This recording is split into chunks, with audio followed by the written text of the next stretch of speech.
말씀을 하고 여러분들에게 전해야 될까 고민했습니다.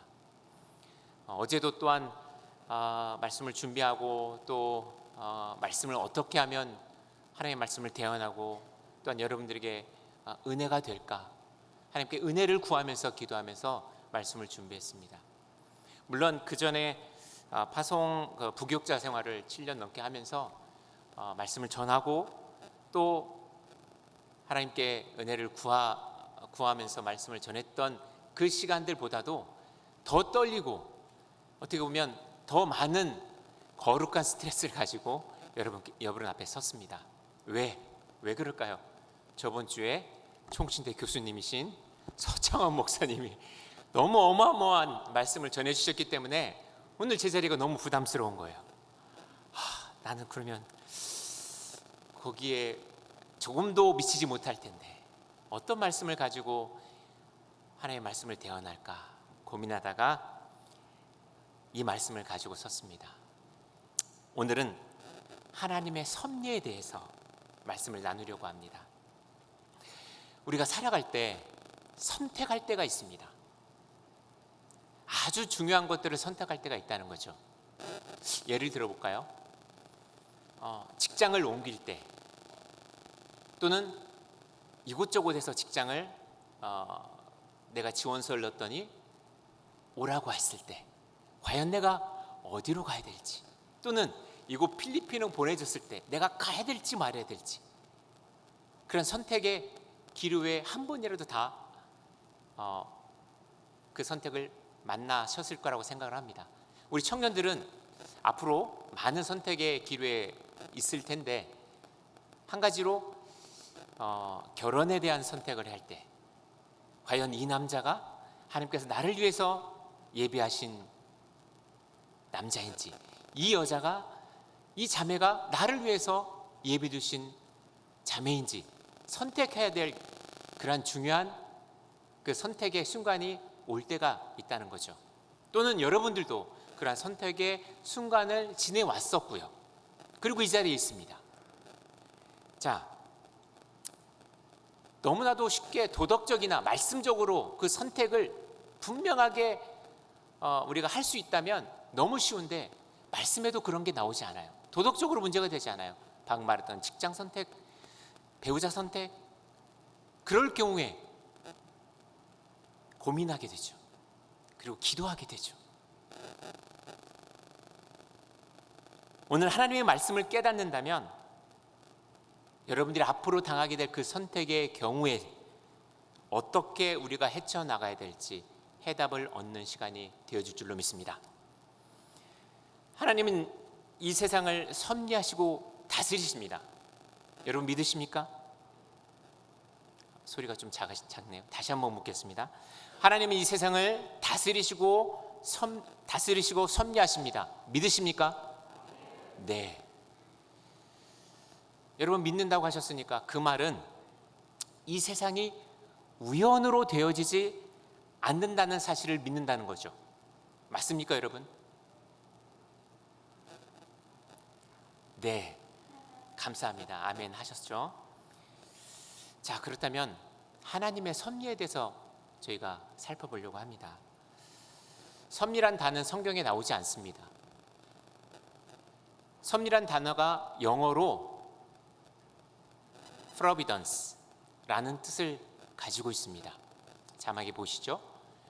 자, provide라는 뜻, 공급하다, 이를 처리하다, 이를 완성하다라는 뜻을 내포하고 있는 게 섭리입니다. 그런데 이 provide, 공급하다, 그 단어는 두 개의 라틴어로 되어 있습니다. 프로와 비데, 라틴어이기 때문에 비데라고 있습니다. 프로와 비데로 이루어졌습니다. 프로는 앞으로, 비데는 앞서서 보다라는 뜻입니다. 앞으로 앞서서 보다라는 뜻을 갖고 있다는 거죠. 그래서 다른 누군가를 위해서 보다라는 뜻을 갖고 있다는 것이죠. 자, 이것을 내포하는 영어 단어가 C2입니다. 무언가를 해결하다, 처리하다, 완성하다라는 뜻을 갖고 있죠. 제가 이렇게 영어 시간도 아닌데 사전적인 의미를 말씀을 드리냐, 이 단어가 성경에 나와 있습니다. 어디에 나와 있느냐? 아브라함이 이삭을 데리고 번제로 드리려고 할 때 이삭이 묻습니다. 아버지, 땔감은 있는데 번제할 제물은 어디 있습니까? 라고 물을 때 아브라함이 이삭에게 말합니다. 하나님께서 친히 공급하실 것이다 라고 얘기합니다. 그때 단어가 provide 라고 말을 하고 있다는 것입니다. 여기서 공급하다 라는 단어, 이 단어가 바로 하나님의 섭리와 연관되어 있다는 사실입니다. 자, 섭리라는 뜻 여러분께 정확하게 정의를 하겠습니다. 섭리란 하나님이 모든 만물을 창조하시고 다스리시고 붙드시고 보존하신다 라는 뜻이 섭리인 것입니다. 뭐라고요? 다시 한번 정의를 말씀드릴게요. 하나님께서 모든 만물을 창조하시고 보존하시고 붙드시고 다스리신다가 섭리의 정의입니다. 자, 이 하나님의 섭리를 우리가 신앙의 선배들이 웨스터민스터 교리나 하이델베르크 교리에 정확하게 정의를 내리는 그런 내용이 있습니다. 하이델베르크 문답서에는 이렇게 정의되어 있습니다. 섭리란 하나님의 전능하고 언제 어디나 미치는 능력으로 하나님께서 마치 자신의 손으로 하듯이 하늘과 땅과 모든 피조물을 여전히 보존하고 다스리시는 것이다 라고 정의를 하고 있습니다. 즉 그가 만드신, 우리 하나님께서 만드신 모든 피조물을 다스리시고 보존하고 통치하시고 계신다는 사실입니다. 나무와 또한 풀, 잎새, 비와 가뭄, 또 풍년과 흉년, 먹을 것과 마실 것, 건강, 질병, 부와 가난, 이 모든 것이 우연이 아니라 아버지께서 그의 손길로 우리에게 임하여진다라고 정의하고 있다는 사실입니다. 자, 여기서 우리는 우연이 되어지지 않는다는 것에 관심을 가져야 됩니다. 우리의 삶에서 우연이 되어진 것이 아무것도 없습니다. 아멘이시죠? 하나님의 창조하신 모든 분야에서 결코 우연이 되어진 것이 없다라는 사실입니다. 이 섭리를 이해하면 또 믿으면 우리의 가치관이 바뀌게 되는 것입니다. 어떻게 해요? 인간적인 가치관에서 바로 신본주의 가치관으로 변하게 된다는 사실이죠. 왜? 우연이었기 때문에, 하나님께서 다 이루어 가시기 때문에 모든 것이 우리 사고가 아니라 하나님의 사고로 바뀌게 된다는 사실이죠. 그런데 사람들이 오해를 합니다. 어떤 오해를 하냐면 하나님 만물을 창조하신 것은 인정을 합니다. 그런데 이 세상에 벌어지고 있는 일들이 차마 우리가 생각하기도 싫은, 상상하기도 싫은, 말도 안 되는 일들이 벌어지고 있다는 사실이죠. 막 기근이 일어나고 전쟁이 일어나고 홍수가 일어나고, 최근에 지진 일어났죠. 7.2의 지진이 루손섬 북쪽에서 일어났지 않습니까? 심지어는 여러분 좀 가슴 아프지만 이 얘기를 하면 좀 제가 가슴이 아픕니다.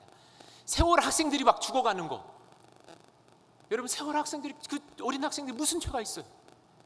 안 그렇습니까 여러분? 이제 막 이렇게 말씀이 막 얼굴이 더 심각해졌어요. 제가 이 세월만 얘기를 하면 너무 가슴이 아파요. 그럴 때만 하나님 왜 이런 일이 있습니까?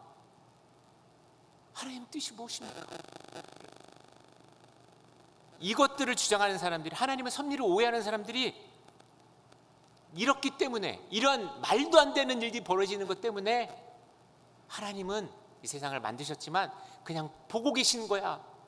하나님 이 세상의 모든 것들을 그냥 두고 보고 계시고 관여하지 않으신 거야 라고 생각하고 있었다는 사실이죠. 여러분 이해하시겠죠? 제 말이 빠르지 않죠? 하나님이 이 땅을 창조하셨는데 이 땅에 일어나는 일들이 신이 없는 것처럼 일어나고 있다는 사실이에요. 그런데 우리는 그렇지 않다는 것을 가슴으로, 머리로 알고 있습니다. 우리가 만일 집을 짓는다고 생각을 한번 해볼게요. 그 집을 관리하지 않으면 어떻게 되죠? 금세 폐허가 됩니다. 저희 서브디전, 제가 살고 있는 그 안티폴로의 그 빌리지 안에는 폐허 같은 집들이 많아요. 이유인즉슨 집주인이 관리를 안 하는 거예요. 집이 비어도, 여러분 집들은 메트로 마닐라 밑에 지역은 안 그런 거 몰라도 저희 살고 있는 그 서브디비전은 폐허 있는 집들이 많더라고요. 왜? 물어봤더니 집주인이 집이 많아가지고 자기 집이 비었는지도 나갔는지도 모른대요. 그냥 방치하고 있는 거예요. 관리인을 누구한테 시켰는데 그 관리가 안 된다는 거죠. 집이 폐허 있는 집들이 많아요. 관리가 안 되면 폐허가 됩니다. 하나님께서 우리를 창조하셨기 때문에 섭리도 마찬가지입니다. 하나님께서 창조하셨기 때문에 섭리도 필요한 것입니다. 아멘. 모든 것이 제자리에서 어떤 원리와 규칙 그리고 다스리시고 있기 때문에 우리가 조화를 이루고 있는 거죠. 하나님께서 창조하신 모든 자연계 안에는 사람들이 발견한 힘의 원리들이 있습니다. 이게 뭐냐면요, 중력, 만유인력 법칙, 우리들 사람들이 발견했지 않습니까? 그런 법칙들이 있습니다. 물체와 물체 사이에 서로 균형을 이루고 또 힘이 존재하지 않는다면 이 모든 우리가 살고 있는 이 땅이 어떻게 돼요? 중력이 없으면 어떻게 돼요? 사람이 붕붕 떠다니겠죠. 예, 달과 같이 된다는 거죠. 하나님이 창조하셨기 때문에 이렇게 운행하고 계신다는 거예요. 그렇기 때문에 이 자연, 이것들을, 이런 주장을 하는 사람들을 자연신론, 이신론이라고 말을 합니다.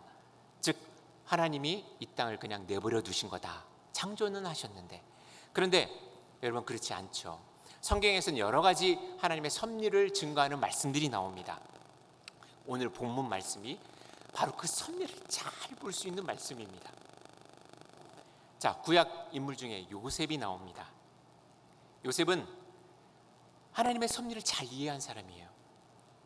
자, 요셉이 형들에게 미움을 받습니다. 그리고 구덩이에 빠지고 급기야는 상인에게 팔립니다.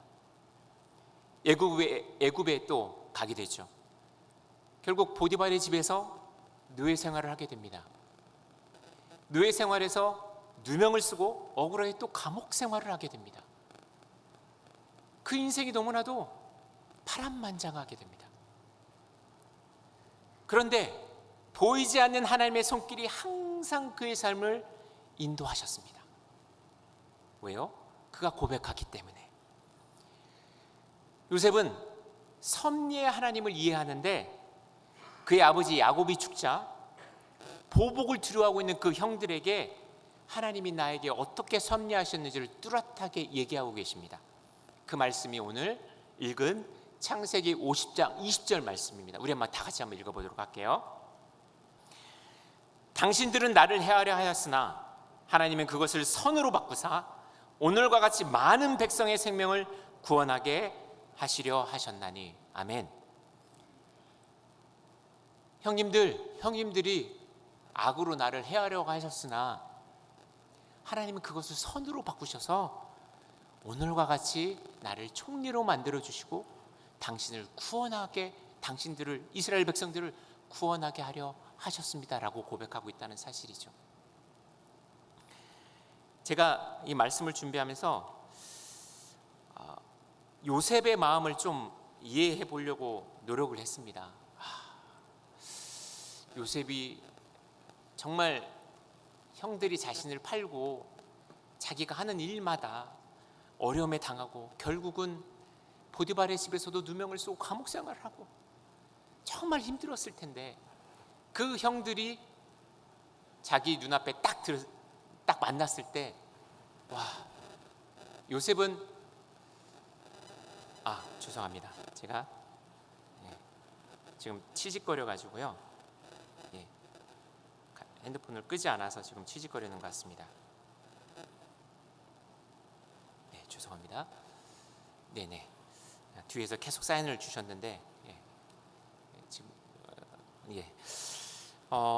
요셉의 마음을 한번 생각을 해봤어요. 요셉이 얼마나 힘들었을까. 그런데 요셉이 총리가 되고 그 형제를 만났을 때 울었다라고 표현하고 있습니다. 왜? 그 형들이 아버지가 죽고 나니까 요셉이 자신을 보복할까 봐 너무 두려운 거예요. 그렇다면 그 형제들은 요셉과 살고 있는 그 시간 동안에 마음 평안, 그들 안에 평안이 없었다는 거죠. 이 요셉이 우리에게 언제 보복할지 평안하지 않은 가운데 삶을 살았다는 거예요. 그것 때문에 요셉이 울었어요. 우리 형들이 내가 보복할까 봐 얼마나 평안하지 못하고 그렇게 지냈을까 라고 울었다는 거죠. 아마 요셉이 찬양을 불렀다면 이 찬양이 요셉에 딱 맞은 찬양이 아닐까 싶습니다. 제가 지금 아침에 목소리가 좋지는 않지만 우리 이 찬양, 하나님은 실수하지 않으신다는 찬양이 있거든요. 가사를 해주셔도 되는데 악보를 해주셔서 잘 안 보일 겁니다. 여러분, 이 찬양을 제가 되는 데까지 한번 찬양을 해볼 테니까 요셉의 마음으로 들어봐 주시기 바랍니다. 계속 울려가지고 노이즈가 계속 뜨는데요. 네.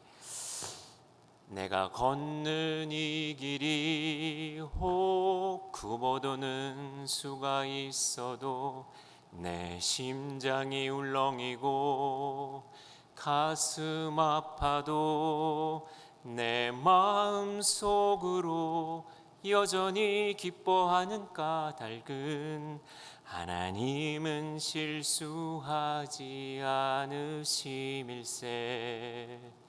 내가 세운 계획이 혹 빗나갈지 모르며 나의 희망 덧없이 쓰러질 수 있지만 나 여전히 인도하시는 주님을 신뢰하는 까닭은 주께서 내가 가야 할 길을 잘 아심일세. 어두운 밤 어둠이 깊어 날이 다시는 밝지 않을 것 같아 보여도 내 신앙 부여잡고 주님께 모든 것 맡기리니 하나님은 내가 믿음일세. 지금은 내가 볼 수 없는 건 너무 많아서 너무 멀리 가물가물 아른거려도 운명이여 오라 나 두려워 아니하리. 만사를 주님께 내어 맡기리. 차츰차츰 한계는 거치고 하나님 지으신 빛이 뚜렷이 보이리라. 가는 길이 온통 어둡게만 보여도 하나님은 실수하지 않으신다네. 차츰차츰 한계는 거치고 하나님 지으신 빛이 뚜렷이 보이리라.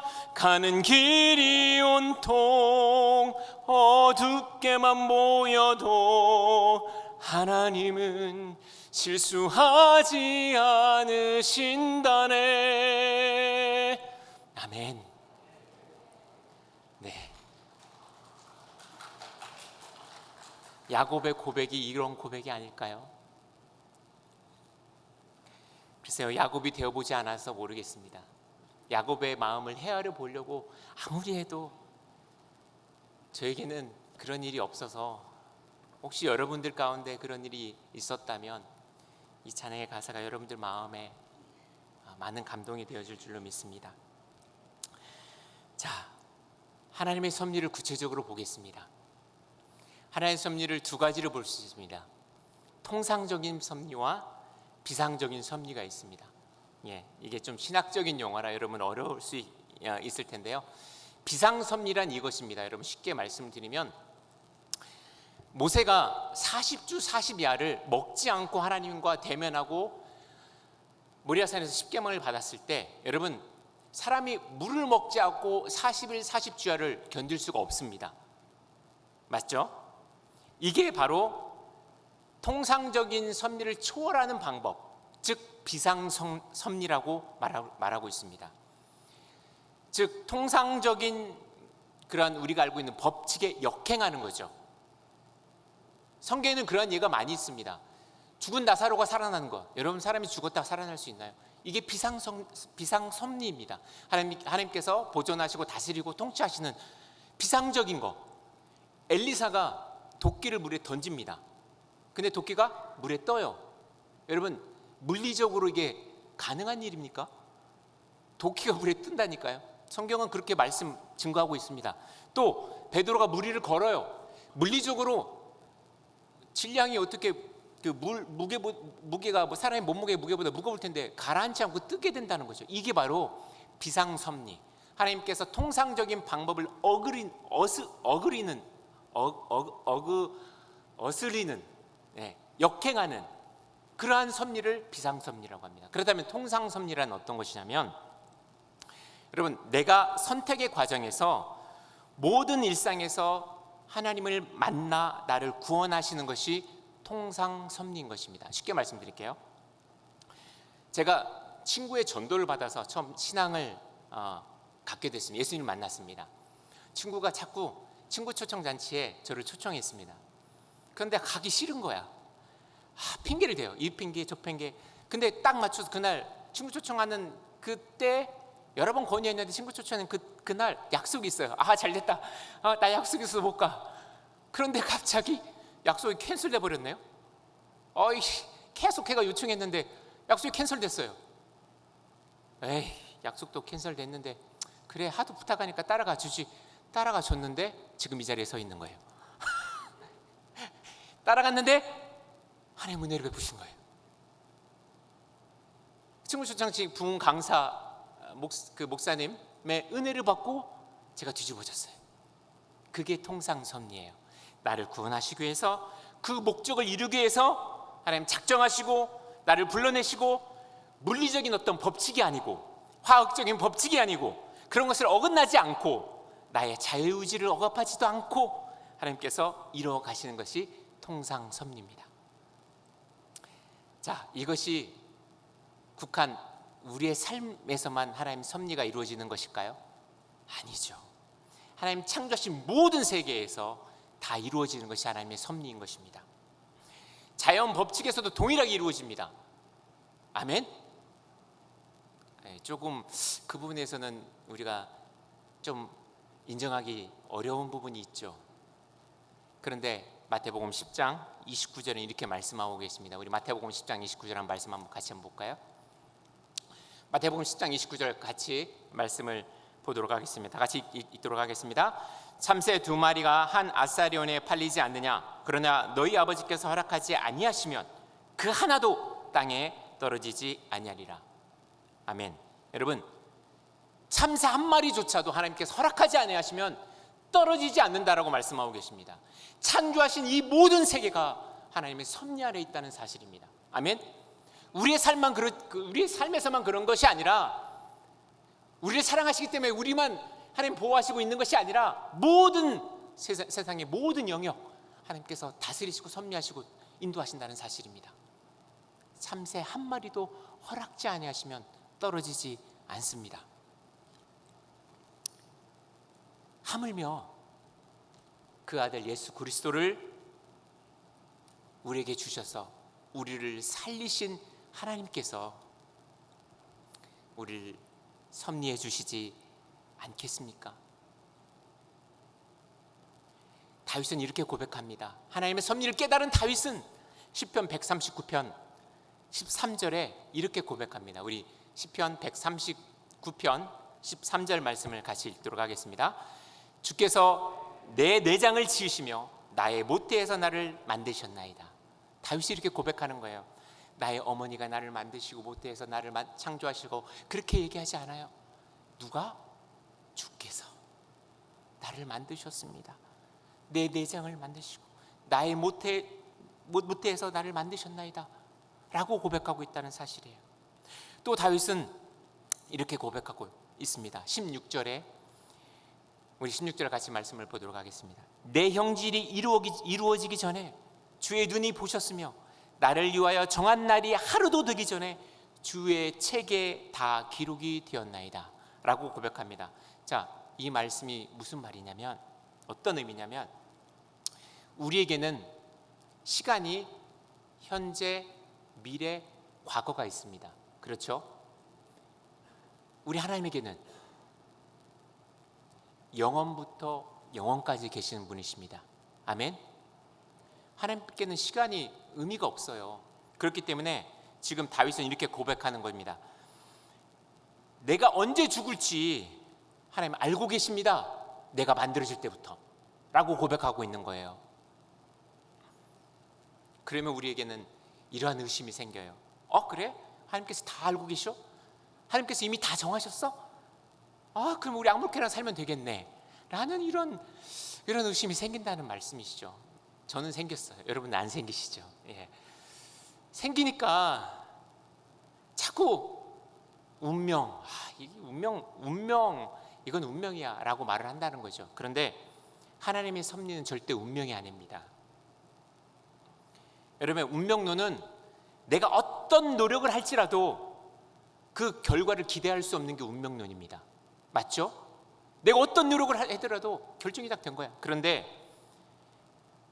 쉽게 말하면 아무리 공부해도 안 돼. 또 내가 아무리 방탕하게 살아도 잘 될 거야 라고 생각한다는 것이죠. 그게 운명론이에요. 근데 하나님의 섭리는 애굽의 요셉이 애굽의 총리가 되게 하시는 뜻을 이루기 위해서 하나님께서 요셉에게 꿈의 해몽을 주셔서 애굽의 총리로 삼아 주신 것처럼, 우리에게도 하나님이 주신 은사와 마음과 뜻을 통해서 하나님의 뜻을 이루어 가신다는 사실입니다.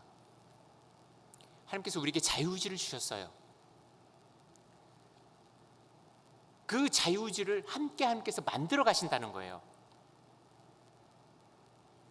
이해하시겠어요? 그 자유의지를 통해서 하나님께서 만들어 가신다는 그 말씀이 잠언 16장 9절에 나옵니다. 이 말씀을 들으면 여러분 다 이해됩니다. 잠언 16장 9절 우리 말씀을 같이 한번 읽도록 하겠습니다. 사람이 마음으로 자기 길을 계획할지라도 그의 걸음을 인도하시는 이는 여호와시니라. 아멘. 여러분, 우리가 아무리 그 길을 계획할지라도 하나님께서 그 걸음을 인도하신다고 말씀하고 있다는 사실이에요. 에레미야 10장 23절에는 이렇게 말씀하고 있어요. 여호와여, 내가 알거니와 사람의 길이 자신에게 있지 아니하니 걸음을 지도함이 걷는 자에게 있지 아니합니다 라고 에레미야 저자는 말하고 있다는 사실이에요. 내가 결정하는 것도 하나님의 섭리 가운데 있다는 거예요. 이것이 하나님의 섭리예요. 때로는 우리가 하나님의 섭리를 알 수 없기 때문에 기도합니다. 또는 하나님의 섭리를 믿기 때문에 기도합니다. 그런데 기도는 하나님의 섭리를 바꿀 수 없습니다. 그렇죠? 우리는 내 뜻과 하나님의 뜻이 일치하지 않으면 결국은 어떻게 고백하냐면 하나님 뜻대로 하시옵소서 라고 고백합니다. 마치 예수님이 십자가 달리기 전에 하나님께 기도할 때 아버지의 뜻대로 하시옵소서라고 기도했던 것처럼, 놀랍게 우리의 기도에 하나님의 섭리는 바뀌지 않습니다. 대신 뭐가 바뀌냐면 내 자신의 마음이 바뀝니다. 이게 바로 하나님의 놀라운 은혜 아닙니까? 이것이 바로 하나님의 은혜입니다. 바울 사도가 이렇게 고백합니다. 로마서 8장 28절에 우리가 알거니와 하나님을 사랑하는 자 곧 그 뜻대로 부르심을 입은 자들에게, 우리들 말하는 거죠, 모든 것이 합력하여 선을 이루십니다 라고 사도 바울은 고백합니다. 여기서 단어 하나만 집중했으면 좋겠습니다. 모든 것이. 우리 말씀 한번, 로마서 8장 28절 말씀 한번 띄워봐 주실래요? 네, 여기서 모든 것이 합력하여, 여기서 이 모든 것은 성공만을 말하는 것이 아니에요. 고난, 어려움, 핍박, 질병, 모든 것이 될 수 있다는 사실입니다. 여러분 재봉틀 아시죠? 재봉틀, 최신 재봉틀 말고요, 옛날식 재봉틀. 옛날식 재봉틀, 이렇게 발로 페달을 밟아서 이렇게 회전돼 가지고 하는 재봉틀. 이걸 아시면 내가 좀 나이가 먹었구나라고 생각하시면 되고요. 우리 젊으신 분들은 재봉틀이라고 있어요. 내가 발로 밟으면 이렇게 회전 운동을 통해서 그 회전 운동이 연결이 돼서 바늘이 상하 운동으로 연결되는 거. 자, 이 재봉틀이 있어요. 그래서 옷감이 꿰매게 되는 거죠. 이 원리를 누가 가장 잘 알까요? 질문이 어렵습니까? 이 원리를 누가 가장 잘 알까요? 재봉틀 만든 사람, 재봉틀 설계한 사람이 가장 잘 알아요. 그죠? 자, 더 쉽게 우리 재봉틀 얘기하니까 이제 막 우리 집사님들, 남자 집사님들 또 장로님들 재봉틀 막 쉽잖아요. 근데 좀 쉽게 이해를, 여러분 엔진이 있지 않습니까? 엔진이 폭발해서 바퀴로 연결되는 거, 그 원리를 누가 가장 잘 알죠? 아까 답을 말씀드렸잖아요. 자동차를 설계한 사람이 가장 잘 알아요. 맞죠? 마치 하나님은 우리의 모든 계획을 세우시기 때문에 하나님은 이 일이 어떻게 되어질 줄을 다 알고 계신다는 사실이에요. 우리를 창조하셨기 때문에. 아멘. 우리는 살아가면서 단지 믿음으로, 순종으로 이것이 선이 될 줄을 알고 나가는 것이 우리의 믿음인 것입니다. 여러분, 예수님이 십자가에 달려 돌아가실 때 사람들 알지 못했어요. 제자들도 깨닫지 못했어요. 그런데 나중에 다 알게 되었죠. 예수님 부활하시고 정말 예수님 우리를 위해 구원하기 위해서 십자가에 달려 죽으신 분이시라는 것을, 메시아시라는 것을 알게 되었다는 사실이에요. 마치 우리가 하나님께서 우리를 향한 구원의 섭리를 알게 되듯이 우리 인생도 그렇게 되어지길 소원합니다. 자, 이렇게 말씀드리면 이제 섭리에 대해서 거의 많이 이해를 하신 걸로 생각을 합니다. 그런데도 불구하고 우리가 아직까지 이해되지 못하는 부분이 있어요. 어떤 부분이냐면, 악인이 벌 받는 것은 우리가 이해를 할 수 있어요. 그렇죠? 착하게 살면 막 복 받고 부자 되고 막 잘 되는 거, 그래, 당연히 인과응보라는, 우리가 한자 성어처럼 당연한 거 아니야. 그런데 착하게 열심히 생활했는데 몹쓸 병에 걸리거나, 또는 정말 악한데 너무 잘 돼 라고 할 때, 하나님 어쩌면 그러실 수 있어요? 하나님 나에게 왜 그러세요? 라고 할 수 있다는 사실이죠. 그에 대한 해답을 성경은 정확하게 우리에게 말씀해 주십니다. 바로 욥을 통해서죠. 욥은 당대의 의인이라고 성경은 말씀하고 있습니다. 의인이란, 욥은 거룩한 삶을 살았어요. 착한 사람이에요. 당연히 고난, 고통, 어려움, 질병 있어서는 안 돼요. 그런데 그 누구도 감당할 수 없는 엄청난 고난이 그에게 찾아옵니다. 자녀가 다 죽어요. 7명의 자녀가 싹 죽어요. 모든 재산이 하루아침에 싹 사라져요. 심지어 자신의 몸까지 해를 당해요. 욥기를 보면 그가 고난의 직접적인 원인이 죄가 아니라는 것을 우리는 알 수 있어요. 우리는 성경을 통해서 알고 있어요. 바로 사탄이 하나님께 그를 달라고 하라, 그를 해도 되냐고, 해도 되냐고, 그를 손대도 되냐고 하나님께 요청하는 말씀이 우리는 너무나 욥기를 통해서 알 수 있습니다. 죄송합니다.